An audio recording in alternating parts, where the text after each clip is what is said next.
Ladies and gents, welcome to yet another episode of What's Next podcast. I'm your host, Mario Maitland. We are here in studio. This is another episode, season 4, episode number 2. If you haven't checked out our last episode with Drew Franklin, you might want to do that. Conversation was gold. Another great episode we had. This time we are joined by Kentucky very own, Tyra Madison. Oh, I messed that up. Tyra Madison. She's here in studio. Yeah. Thank you so much for joining the show. I know you have a very busy day. You're performing a little bit later at a Manchester Music Hall, and you took your time out your day. You even brought your crew in the back. Shout out to those guys. For coming here, and I want to give you my flowers. Thank you for coming here and being able to sit down with us and have a conversation with us. Yeah, well, thanks for having me. Of course. So let's get into it. You're in Lexington, you perform at Manchester Music Hall. What is it going to be like? What can the fans expect? I know we're recording and they're probably not going to see this until after, but what's your mindset going into this performance tonight? So I'm actually opening for a girl named Taylor Austin Dye. She is also a Kentucky girl. Y'all check her out. But yeah, I'm playing an acoustic set. So it's going to be a little bit more intimate what my set is going to be. I'm playing, some originals, some songs I've written, and also a few covers to get people to sing along. For my audience, I'm sure there's people on your side that's tuning in. Shout out to those people that's supporting you. And there's people in my audience that may not know you, that it's the first time that they get to see Tyra Madison. Tell me, can you tell our audience a little bit about yourself in terms of what can they expect? What is the music look like from Tyra Madison? What do you have to say? How would you describe your music? I would describe my music as really heartfelt lyrics. Also, all of my songs are just knowing your worth, and a lot of them are female empowerment, which I really stand by. That's awesome. Yeah. And you're from, remind me again, we talked a little bit off camera, Pine Top. Pine. Yeah. Where's that at? It is southeastern Kentucky. Okay. Yeah. So near the Pineville area, is that or No, near Hazard, Kentucky. I'm about a couple hours from Lexington. Okay. And country music obviously is big in Kentucky, the state of Kentucky. You got, various artists that are coming out of the state, Tyler Childers, who one of my favorite country artists. I'm not a big country music person, but I like him. And you have your Tyler Booths, you have all these, people on the music scene. I guess my question is where did you really draw inspiration to start your music career? So I actually grew up on bluegrass music, and my papa played the harmonica. My uncle played the guitar. So I grew up at age 4 going to a thing called Pickin' and Grinnin', where all of these bluegrass musicians would just get together and just play every Tuesday night. It's like a festival? Not a festival. It's just a weekly music get together. People be dancing, people be on stage. Yeah, so I was on stage singing Rocky Top at a really young age, which now I'm I wish it wasn't that song. Yeah. Go Cats. You had to not balls, but you had to get up on there and perform though. How old were you? I was 4 or 5. Wow. Yeah. Wow. And then I was in kindergarten. I was age 5, and I was like, "Mom, I want to do a school talent show." She's like, "Well, what are you gonna do?" Because kindergarten? Yeah, she had no idea that I was going up and singing with my papa and my mama at Pickin' and Grinnin'. And I was like, "I want to sing," and she's like, any mom's gonna be supportive. She's like, okay. Yeah. Anyways, I sang "You Are My Sunshine" a cappella, and ever since that day, they were like, "That little girl has a big voice," and I never stopped since then. So I want to kind of go on how I discovered you. Okay. So Well, for me, for me, big day for me. I'm UK versus, I think it was South Carolina. Am I right? Yeah. Kentucky versus South Carolina football game. Packed crowd. Everybody's excited for obviously, Kentucky football.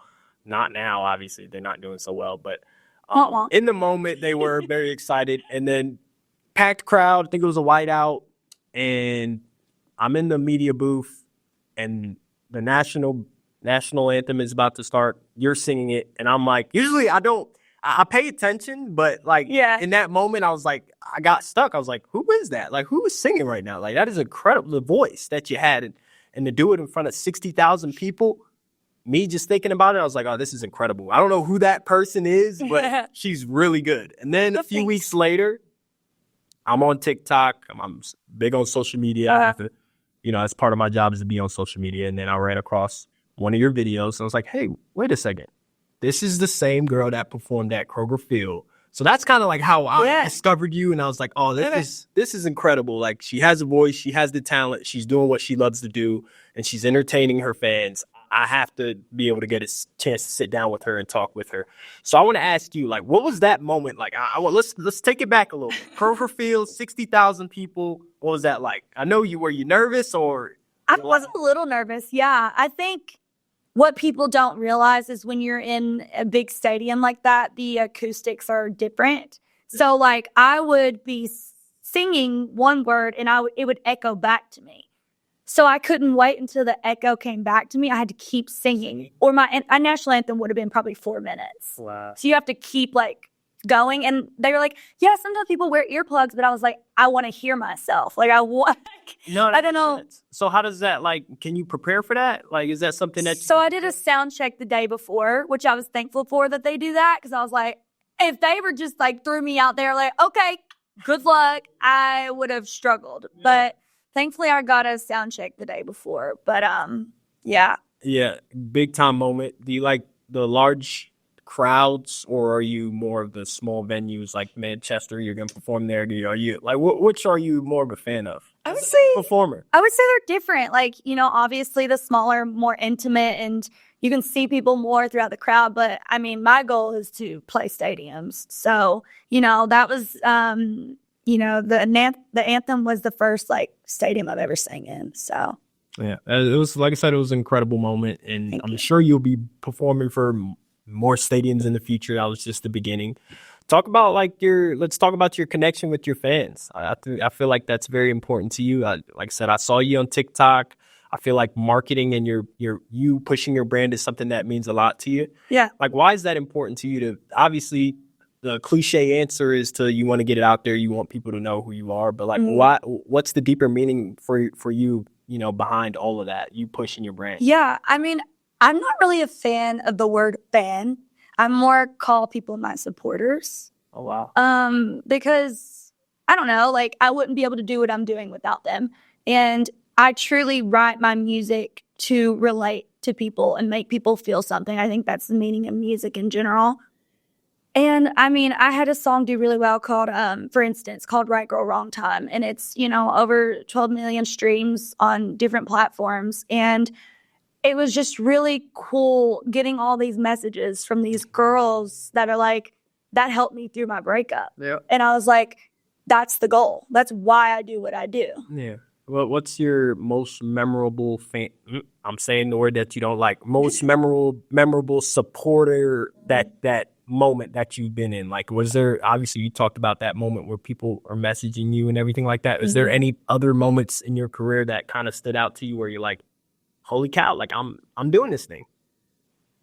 I would say, I mean, I think they all do, but I think it's, I recently opened for Nelly in Pikeville, Kentucky, and it's just, that's probably one of my favorite shows I've ever played because I grew up on 2000s hip hop. Yeah, me too.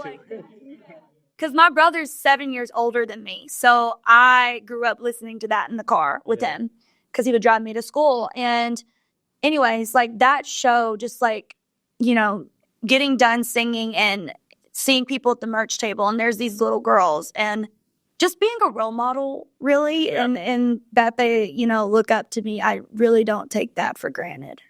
Opening for Nelly, that's big time. Like I said, I'm not. Nelly was, I liked him a little bit, but I was more of like hip hop. Fabulous was my guy, but I like Nelly too. R&B, that was kind of my thing, but. Opening for Nelly is huge. What was that moment like for you? How did that even go down? Like, was it something that, like, walk me through the whole process? Did they reach out to you? Like, the arena kind of reached out to me. Like I said, I'm from southeastern Kentucky, and Pikeville is an hour away from where I'm from.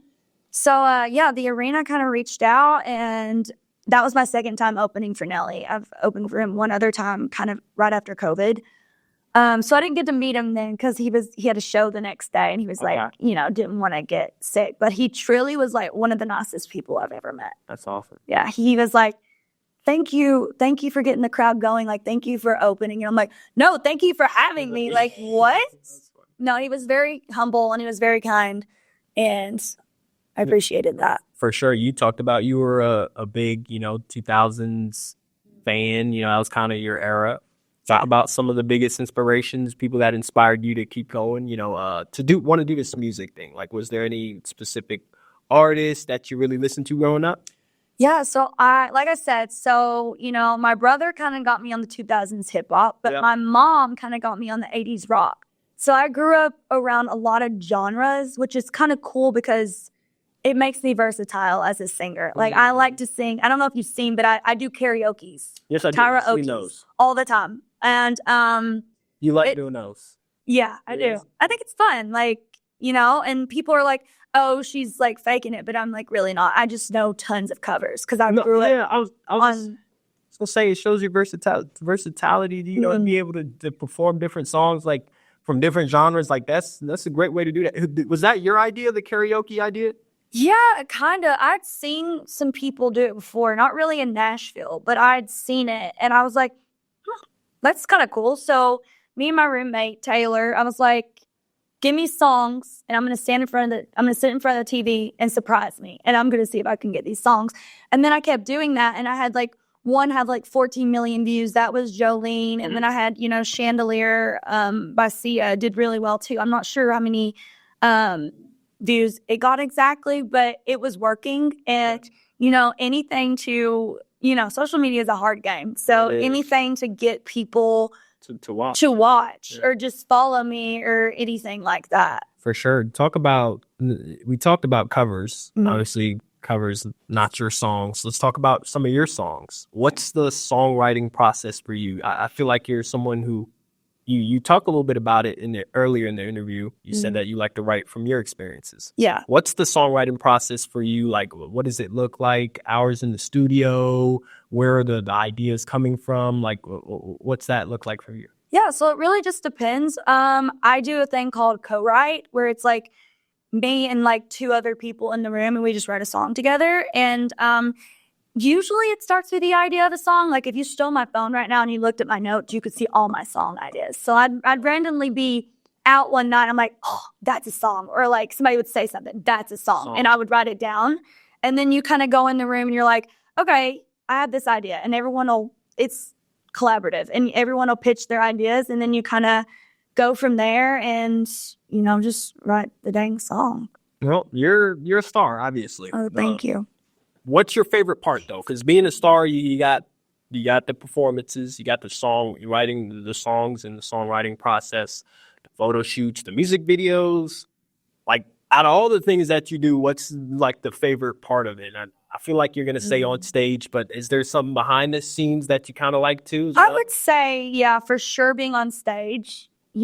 Just entertaining in general. I mean, I've grew up on stage since a very, very young age.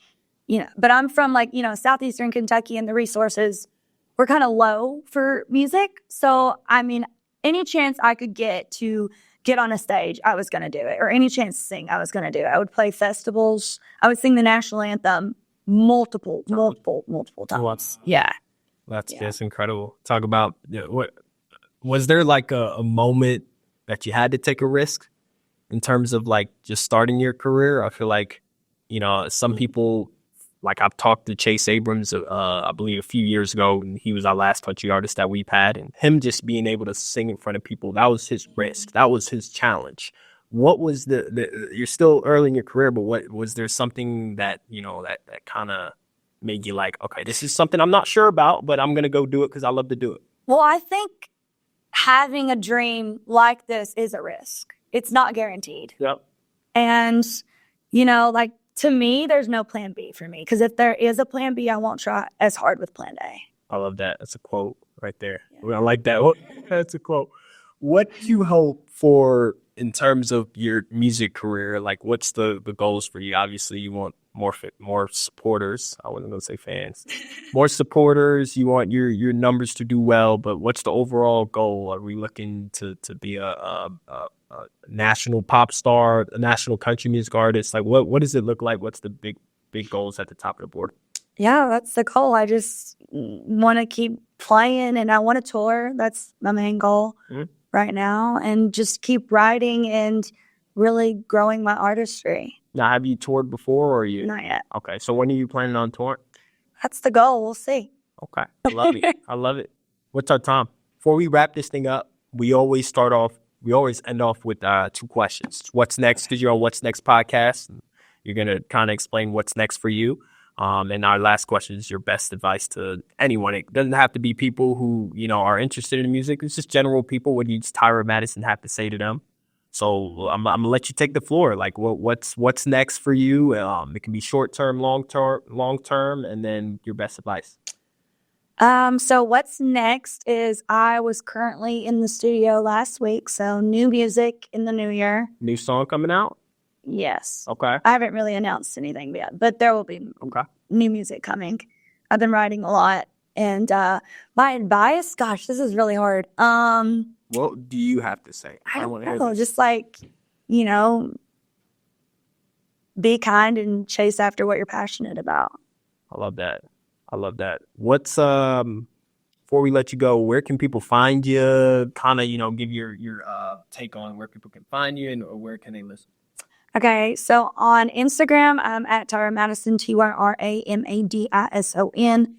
On TikTok, I'm Tyra Madison Music, and then I have a Facebook page. It's just Tyra Madison Music. I'll say a lot of Tyra Madisons. I like it. Yeah. It's across the board. So nothing wrong with that. That's how you do it. Before we go, we're going to have Tyra Madison perform on What's Next podcast, her new single, 3 Wise Men. Did I say that right? Yeah. Yeah. Good job. And then we're going to end it out with that. So I'm excited to see what you're going to do. All eyes are going to be on you, and I'm going to let you take the stage. So stay tuned. All right.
You'll be back.